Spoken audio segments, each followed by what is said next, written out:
Baik, kita ketemu lagi pada pertemuan atau pembelajaran kali ini. Kita akan membahas tentang bagaimana kita membuat histogram dan OGIF. Nah, perlu dijelaskan bahwa histogram itu adalah diagram yang saling berimpit. Saya ulangi sekali lagi bahwa histogram itu merupakan diagram batang yang saling berimpit. Sedangkan poligon frekuensi itu dibentuk oleh diagram garis. Nah, nanti untuk selanjutnya kita akan berdalam dengan pembelajaran kita kali ini. Nah, baik, kita perhatikan, kita tetap ambil contoh tabel sebelumnya, tabel yang sudah kita pelajari. Kita perhatikan di sini masih tetap yang sama, yaitu dari kelas yang pertama dari 119 sampai 127, dan yang terakhir adalah dari 173 sampai 181. Nah, dari data-data ini, untuk membuat diagram batang yang saling berimpit atau histogram, berarti kita ambil data dari tepi kelas yang pertama, tepi bawah untuk kelas yang pertama, sampai pada tepi atas untuk kelas yang terakhir. Jadi, saya ulangi sekali lagi, untuk membuat histogram atau diagram batang yang saling berimpit, itu diambil dari tepi kelas bawah untuk kelas yang pertama, kita ambil dari tepi kelasnya, berarti start awalnya dari tepi bawah untuk kelas yang pertama sampai pada tepi atas untuk kelas yang terakhir, dari 118,5, 127,5, 136,5, 145,5, 154,5, 163,5, 172,5 sampai pada 181,5. Nah, dari tepi kelas ini kita membuat histogram atau diagram batang yang saling berimpit. Coba sekarang kita perhatikan dengan total frekuensinya dari kelas pertama sampai pada kelas yang terakhir. Nah, coba kita perhatikan di sini, mulai dari tepi bawah kelas pertama 118,5, 127,5 dan seterusnya sampai pada 181,5. Kita perhatikan 118,5 sampai 127,5. Nah, di sini frekuensinya 3. Itu diambil dari mana? Coba kita perhatikan, dari 118,5 sampai pada 127,5. Diagram batang di sini frekuensinya 3. Kita perhatikan yang di sini, frekuensinya di sini secara vertikal di sini frekuensinya 3, berarti diambil dari sebelumnya. Dan dari 118,5 sampai pada 127,5 ini, berarti datanya adalah 119 sampai pada 127. Jadi frekuensinya 3. Kita masuk pada kelas yang kedua, dari 127,5 sampai pada 136,5. 127,5 sampai pada 136,5. Frekuensinya di sini 6. Nah, kita buktikan diambil dari mana? 127, lebih dari 127,5, 127,5 sampai pada 136,5, berarti berada pada kelas yang kedua. Berarti di sini frekuensinya 6. Nah, kita masuk yang berikutnya, dari 137,5, dari 136,5 sampai pada 145,5, berarti datanya ada di sekitar sini, di kelas yang ketiga. Berarti datanya 10, frekuensinya 10. Kita perhatikan di sini, dari 136,5 sampai pada 145,5, maka datanya sama dengan frekuensinya sama dengan 10. Dan yang berikutnya, dari 145,5 sampai pada 154,5, berarti datanya adalah 11. Saya ulangi sekali lagi, dari 145,5 sampai pada 154,5, maka frekuensinya 11. Kita perhatikan di diagramnya, 145,5 sampai 154,5, frekuensinya 11. Nah, yang berikutnya, dari 154,5 sampai pada 163,5, frekuensinya adalah 6. Kita perhatikan di sini, frekuensinya sama dengan 5. Ini 5. Dan yang berikutnya, dari 163,5 sampai pada 172,5, berarti datanya ada di sini, maka frekuensinya 3. Kita perhatikan di tabel perhatikan di histogramnya, diagram batangnya di sini ada 3.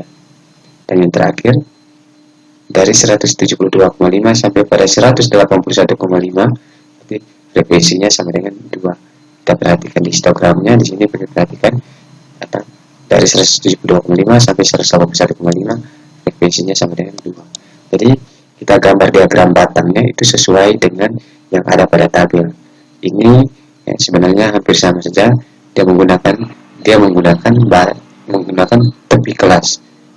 Jadi dia ambil dari tepi kelas bawah sampai pada tepi kelas atas. Dari berdasarkan data yang ada pada tabel. Di sini kelas pertamanya kan tepi bawahnya 118,5 sampai pada tepi atas dari kelas yang terakhir adalah 181,5. Jadi dia ambil hanya tepi-tepi kelasnya, sedangkan frekuensinya tetap. Itu ini yang namanya histogram. Histogram itu adalah diagram batang yang saling berimpit. Nah, sekarang dari diagram batang ini kita masukkan titik tengahnya. Misalkan 118,5 sampai 127,5. Dari sini berarti dia berada pada kelas yang pertama, berarti titik tengahnya 123. Kita lihat ini seperti ini. 118,5 sampai 127,5. Ini langkah yang kedua. Langkah yang pertama adalah kita buat ini diagram batang. Langkah yang keduanya adalah kita masukkan titik tengahnya 123.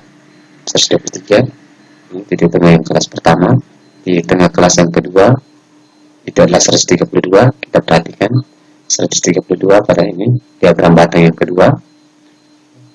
Sedangkan diagram batang yang ketiga titik tengah 141 ini diambil dari tabel. Dan diagram batang yang keempat itu adalah titik tengahnya ada 150. Dan diagram batang yang keenam yang kelima titik tengahnya adalah 159. Dan diagram batang yang keenam titik tengahnya adalah 168. Dan diagram batang yang terakhir adalah titik tengahnya 177. Jadi ini titik tengah itu diambil dari soal sebelumnya, yaitu diambil dari titik tengah yang ini. Sedangkan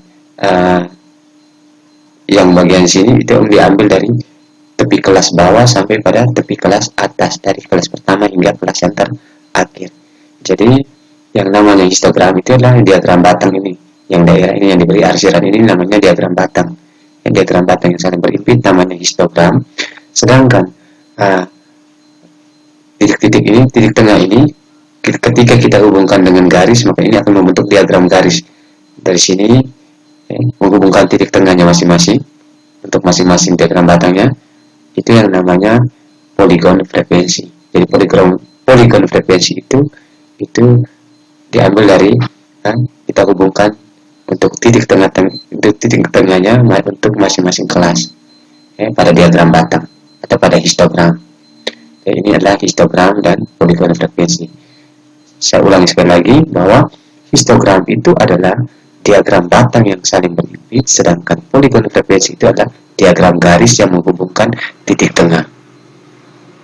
Nah, sekarang yang berikut kita belajar yang kedua adalah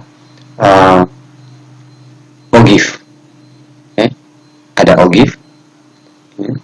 Sesuai dengan materi kita yang pertama di sini adalah ogif. Nah, ogif di sini itu dibagi lagi menjadi dua, yaitu ogif positif.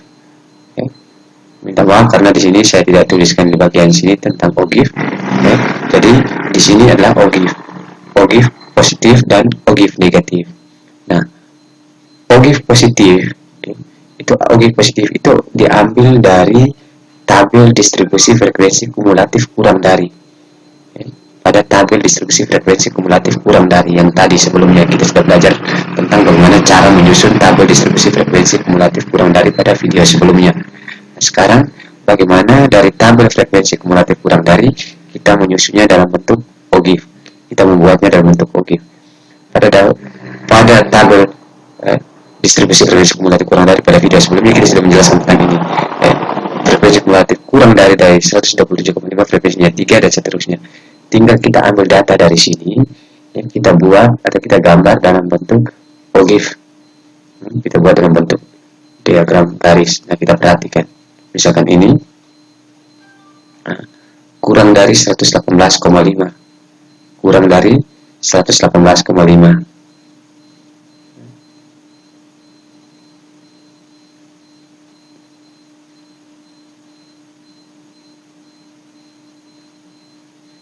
kurang dari 118,5, datanya di sini sama dengan minta maaf, kurang dari 127,5.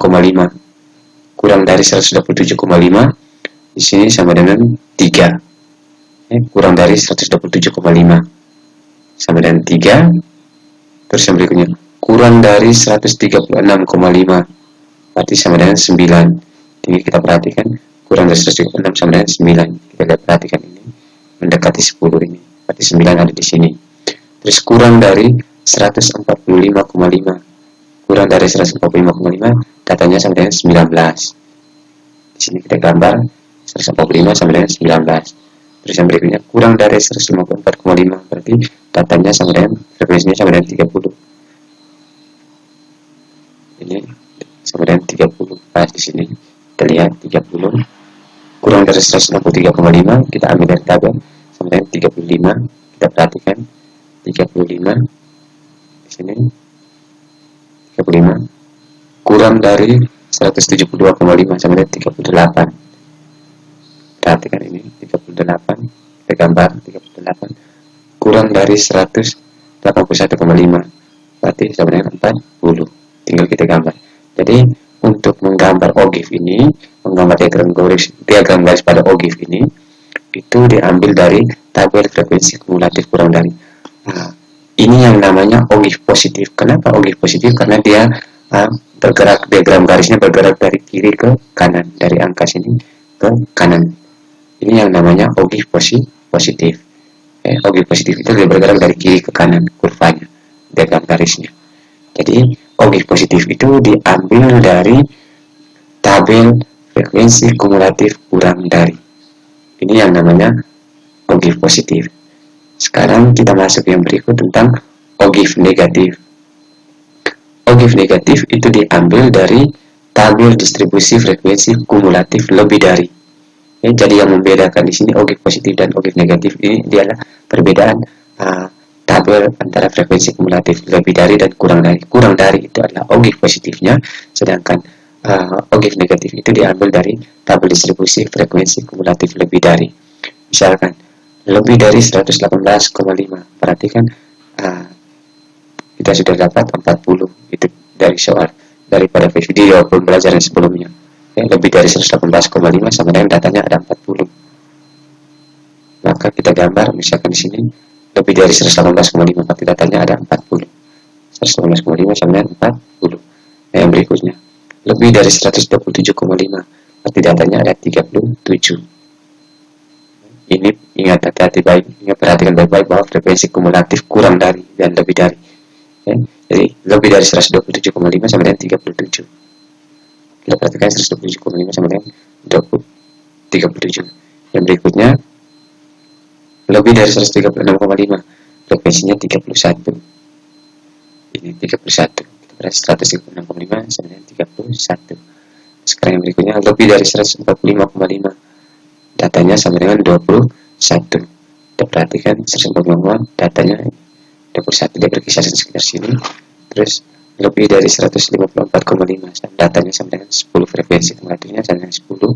Perhatikan 154 sama dengan 10. Dan lebih dari 193,5, berarti frekuensi kumulatifnya 5. Ini 193,5. Dan sama dengan 5. Sedangkan lebih dari 172,5, datanya cuma 2, frekuensinya 2. Nah, kita perhatikan lebih dari ini, datanya sama dengan 2, 172,5. Sedangkan 181,5 sama dengan 0, karena startnya dari 0, karena tidak ada lebih dari 181,5, datanya tidak ada. Sehingga kita perhatikan baik-baik. Saya ulangi sekali lagi, bahwa kesimpulannya bahwa histogram itu adalah diagram batang yang saling berhimpit. Nanti di dalam histogram kita akan belajar lagi tentang poligon frekuensi.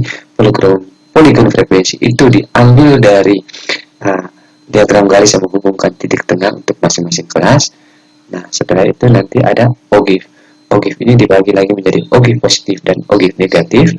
OGIF positif itu diambil dari tabel distribusi frekuensi kumulatif kurang dari, sedangkan OGIF negatif itu diambil dari tabel distribusi frekuensi kumulatif lebih dari. Ambil datanya dari sini untuk kita membentuk diagram garis untuk membentuk OG positif dan OG negatif. Semoga ini bisa bermanfaat.